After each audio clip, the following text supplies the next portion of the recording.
Welcome to TradeTheMBI.com. This is John. This report is for the 31st. Well, we're continuing with, back and forth action here, but as you can see from when we look at our MBI white, there's just been no significant move of shorts when we look at the white line. You need to be over at least, 5 level, but preferably 10 to see any kind of continuation. So that just means you're going to get some back and forth, but nothing is sustainable action, and we've still been cyan under red, so, and green for that matter on the DOC over cyan. That's a continuation. What we're seeing though is short-term buyers in the steel here unable to really drive through and push things. So we get the little ups and downs, and in this case, we had the previous day a little pop down, and then it turned right back above, and that still keeps magenta, above that 33 level, right in that range. What's the exact number? Let's see, 32.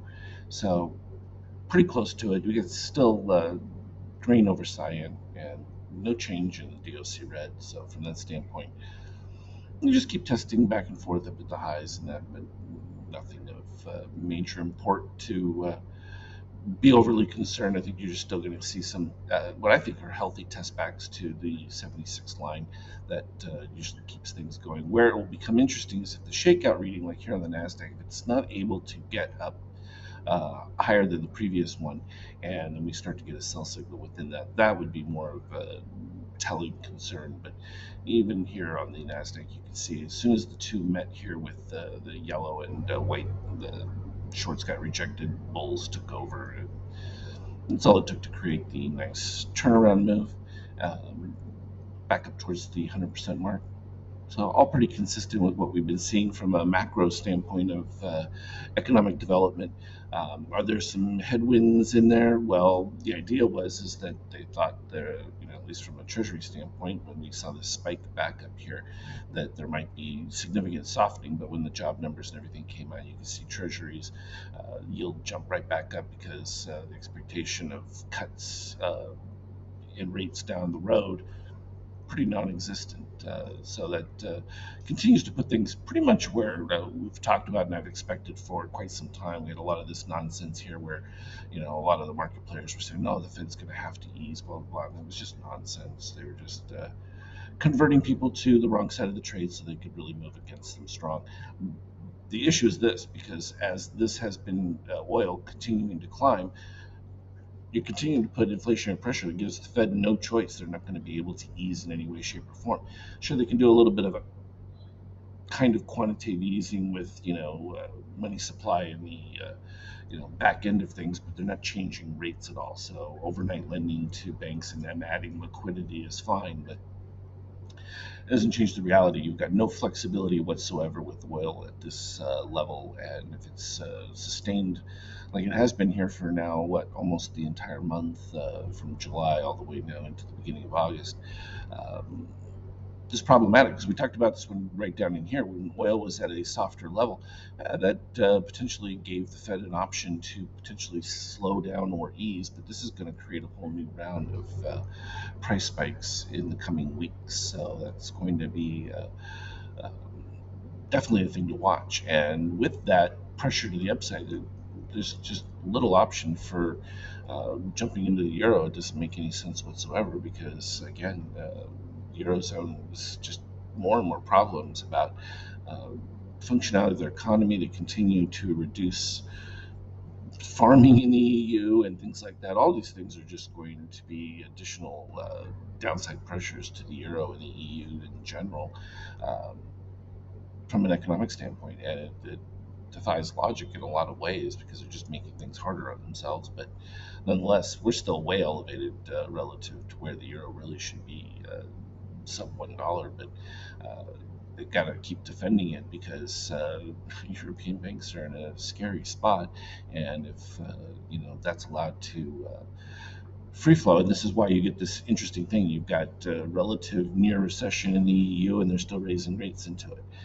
That shows you how far behind the U.S. they are, and really becomes problematic. So it's definitely something to continue for us to watch because a failure there could have significant ripple effects simply because the elevated element really helps the market because S&P earnings, a lot of them do come from European elements of American companies, and it just adds two things. So that change in valuation and having it go down towards that 106 range would be a definite drain on S&P earnings in a real way. From a gold standpoint, we should start to see an elevation in gold because with oil moving where it is, this pressure is coming down into the forward-looking 5-6 month range. Could become significantly problematic, and that would definitely push gold back up to the peak zone areas. And we're seeing little to no activity from a crypto standpoint. And there's just so much uncertainty with that from the rulings that we've seen, partial success, failure, and a lot of this has to do with the fact that you can continue to see a lot of the build towards national digital currencies from a lot of different areas, and at that point, you know, really what becomes significant about being into a Bitcoin and that, other than it not being part of a government, um, but it's going to become interesting because that puts a significant pressure on them, and that's why we just see a lot of flat nonsense now. Some of this was the buildup that you know financial institutions were getting involved in the setup, but clearly they're not ready to pull any triggers or do anything significant. They may want a bit more of a retrace before activating again. So this is where buy the rumor, sell the news. It's still a thing, and nothing from ETH as well. From a 50K standpoint, we had the big dip and then the complete turnaround. We were expecting around the 50% range, overshot that quite a bit to the 76, but it just returned right back to it.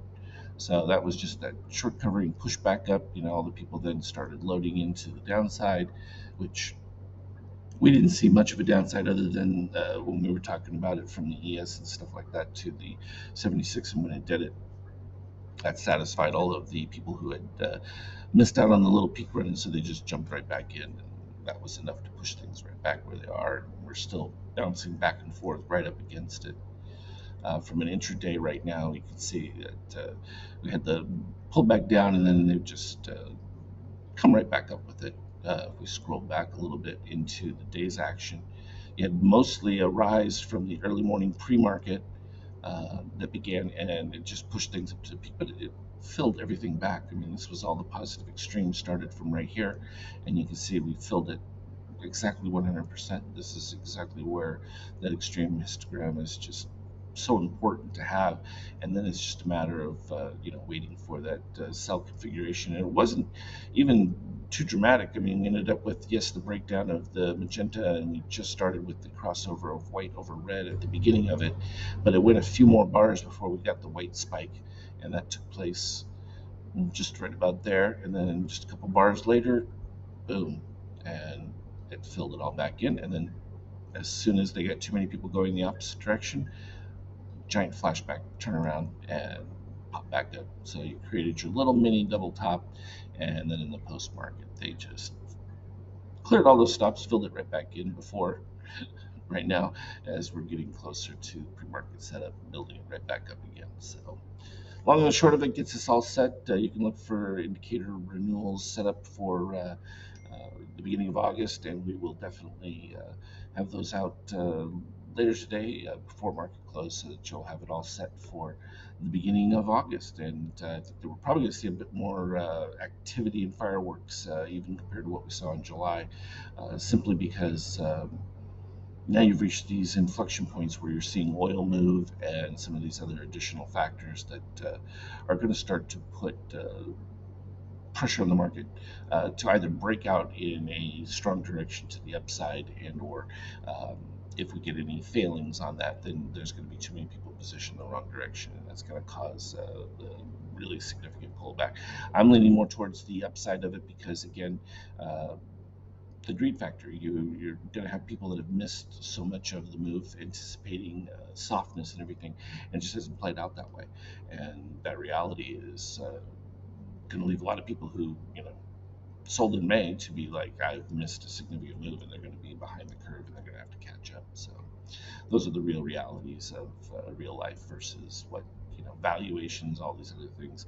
And if you see another spike in inflation going in, the market's not going to take a haircut to that. They're going to factor that in, and it's going to give you a false sense of push. But the reality is, it's just because of the devaluation of currency, and the market never accepts that. So those are the real realities of things.